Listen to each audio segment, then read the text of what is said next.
जय हिंद दोस्तों 26 जनवरी ये इंडियन के लिए बहुत बड़ा दिन है। यानी इस दिन रिपब्लिक डे इंडियन मनाता है। 26 जनवरी को इस बार हमारे यहाँ पे इमैनुअल मैक्रोन आए थे और इमैनुअल मैक्रो ये फ्रांस के प्रेसिडेंट है।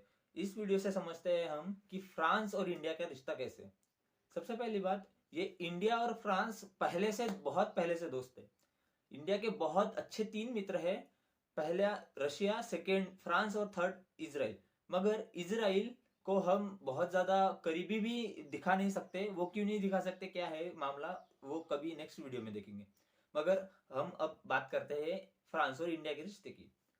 सबसे पहली बात दोस्तों, इंडिया और फ्रांस का रिश्ता बहुत पहले से चलता हुआ आ रहा है। अब इसके पीछे बड़े बड़े तीन चार रीजन है। सबसे पहली बात हम कर लेते हैं पहले रीजन की। फ्रांस एक बहुत पहले से ही सुपर पावर कहते आ रहा है खुद को, और सुपर पावर एक जमाने में था भी। सुपर पावर था जब नेपोलियन ने पूरे यूरोप पे राज किया था। सो ये जो पूरा एरा था, फ्रांस ने डोमिनेट किया था यूरोप में।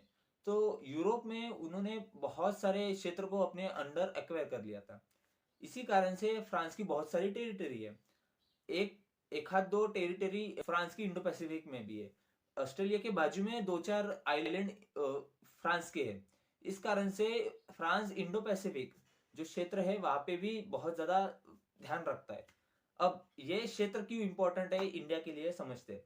जब हम इंडो पैसिफिक की बात करते हैं तो इंडो पैसिफिक में चाइना बहुत ज्यादा अग्रेसिव है। इंडो पैसिफिक, ठीक है, Indian ocean plus Pacific ocean जो रीजन है, ऑस्ट्रेलिया, न्यूजीलैंड, फिलीपींस, ताइवान, ये जो रीजन है ना वहां पे बहुत ज्यादा एक्टिव रहता है। और इंडिया सिर्फ इंडियन ओशन में एक्टिव रहता है ऐसे कहते हैं। मगर अब की बार थोड़ा मामला चेंज हो गया है। मोदी गवर्नमेंट टू जब से आई है तब से हमने इंटरनेशनल रिलेशंस को बहुत ज्यादा वाइडली एक्वायर किया है, बहुत ज्यादा वाइडली ग्रैब करके होल्ड करके हुए रखा है। चाइना भी इससे डरा हुआ है क्योंकि इंडिया एक सुपर पावर है। नेवी के फील्ड में इंडियन ओशन में बहुत ज्यादा तगड़ा है। और फ्रांस बहुत ज्यादा एक पोटेंशियल रखता है, बहुत ज्यादा वेपन्स उनके पास है, नेवी भी उनकी तगड़ी है। और इनकी एक टेरिटरी इंडो पैसिफिक में, इसलिए फ्रांस और इंडिया मिलके काम कर रहे हैं इंडो पैसिफिक में। ये तो रहा सबसे पहला रीजन, फ्रेंडशिप के आज के दौर का सबसे पहला रीजन। सेकेंड बात, पहले मैंने इस वीडियो में कहा है कि फ्रांस एक जमाने में सुपर पावर था, अब नहीं है। अब क्यों नहीं है? क्योंकि फ्रांस और ब्रिटेन, यूरोप में ये दो बड़ी बड़ी शक्तियां थी, ठीक है। तो ये शक्तियां, ब्रिटेन, अब ब्रिटेन के साथ यूएस खड़ा हो गया है। अब ब्रिटेन के साथ एक बहुत ज्यादा बड़ा पार्टनर यूएस खड़ा हो गया है। इसलिए बहुत से बार यूएस और ब्रिटेन के जो डिसीजन होते हैं उसमें इंटरफियर करता है फ्रांस और कहता है कि नहीं भैया, ये आप बहुत सी बार कहता है कि गलत है, आप सही नहीं कर रहे हैं। रिसेंटली ये हुआ है कि रिसेंटली जो फ्रांस के पीपल थे उन्होंने कहा है कि हम नेटो से निकल जाना चाहिए। गवर्नमेंट की ओर से मांग नहीं हुई, मगर एक बार तो नाटो से भी निकल चुके हैं। ये नाटो क्या है ये भी हम किसी और वीडियो में डिस्कस करेंगे। मगर नाटो एक बहुत बड़ी ऑर्गेनाइजेशन है जो रशिया के खिलाफ लड़ने के लिए तैयार की गई थी यूएस ने। बहुत बड़ा ग्रुप जिसमें बहुत से कंट्रीज आते हैं। उसमें से पहले ये 1999 या समवट कुछ ईयर में निकल गए थे, वापस 2009 में वापस जुड़ गए। सो नाटो में जुड़ना और ये सब कहानी किसके पीछे है? ब्रिटेन और यूएस। ब्रिटेन और यूएस मिलके फ्रांस को दबाव डालते हैं क्योंकि ब्रिटेन और फ्रांस पहले से ही यूरोप में डोमिनेट करते हुए आ रहे थे। और फ्रांस को लगता है कि अभी ब्रिटेन के साथ है यूएसए, तो मेरे साथ कौन होना चाहिए? इंडिया। इसलिए बहुत से बार फ्रांस इंडिया को इतना करीबी दोस्त बना के रखता है क्योंकि उनको पता है, फ्रांस को पता है कि आगे चल के इंडिया एक सुपर पावर बनने वाला है। सो फ्रांस बहुत ज्यादा दिमाग लगा के इंडिया के साथ खड़ा हुआ है। अब थर्ड बात ऐसी है कि रशिया के बाद हम फ्रांस से सबसे ज्यादा अब तक के राफेल्स ऐसे वेपन्स वगैरह खरीदते हैं।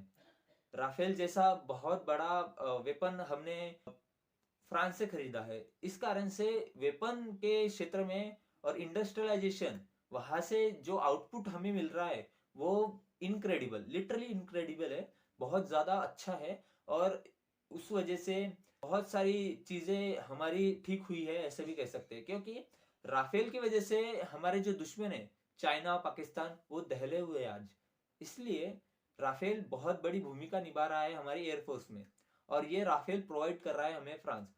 सो फ्रांस रशिया के बाद हमारा सबसे अच्छा दोस्त है, ये इस 3 बातों से प्रूव होता है। अब फ्रांस को भी इंडिया का लॉन्ग टर्म में सपोर्ट चाहिए, शॉर्ट टर्म में नहीं, बहुत लॉन्ग टर्म में सपोर्ट चाहिए। तो ये लॉन्ग टर्म में सपोर्ट चाहिए, और इंडिया को भी, इंडिया को क्या है, इंडिया को तो रिश्ते बना के रखने हैं। इंडिया तो हमेशा से, इंडिया का कल्चर ही हमेशा से ये रहा है कि किसी को नाराज ना रखो, सभी को अपना दोस्त मान के चलो, ठीक है। तो इंटरनेशनल रिलेशंस में कोई किसी का दोस्त नहीं, कोई किसी का दुश्मन नहीं। फिर भी इंडियन कल्चर के हिसाब से देखा जाए तो फ्रांस को हम हमेशा अपना दोस्त बना के रखेंगे। फ्रांस को चाहिए इंडिया का लॉन्ग टर्म सपोर्ट। अब फ्रांस को लॉन्ग टर्म सपोर्ट चाहिए तो इंडिया भी देने को तैयार है, मगर इंडिया को भी बहुत सारी चीजें आज के दिन नीडेड है, जैसे इंडस्ट्रियलाइजेशन, की कंपनीज इंडिया में आनी चाहिए। बहुत सी ऐसी चीजें हैं जो इंडिया को फिलहाल सुधारना है, और जिस कारण से फ्रांस फ्रांस भी थोड़ा सा हिचकिचा रहा है, क्योंकि जितनी उनकी फ्रांस की कैपेसिटी है उससे ज्यादा इंडिया को चाहिए। इसलिए ये क्वेश्चन मार्क बन रहा है फिलहाल, मगर फिर भी इसको लॉन्ग टर्म में सॉर्ट आउट किया जाएगा। ना ही फ्रांस की ओर से, इंडिया की ओर से भी पहल की जाएगी, और ये दोस्ती आगे भी बढ़ती रहेगी। और इस दोस्ती की वजह से ब्रिटेन आज आज सदमे में है। ब्रिटेन ब्रिटेन के साथ कुछ दिनों पहले हमारा थोड़ा सा वाद हुआ था, वाद नहीं कह सकते, नोकझोंक कह सकते हैं। सो ये नोकझोंक भी बहुत बड़ा इफेक्ट डाल देती है लॉन्ग टर्म में।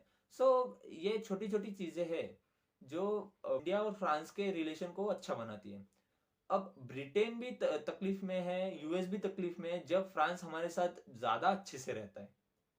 सो रिसेंटली मोदी जी भी गए थे फ्रांस के दौरे पर, उनको बहुत ज्यादा सम्मानित किया गया वगैरह वगैरह, मगर इससे यूएस और ब्रिटेन को बहुत ज्यादा तकलीफ होती है, ये हम सबको ध्यान में रखना चाहिए। और फ्रांस और इंडिया के रिश्ते में सबसे बड़ी रुकावट बन के आएगा आगे चल के यूएस और ब्रिटेन, और यही बात हमें आगे चल के थोड़ा सा देखने को भी मिल सकती है।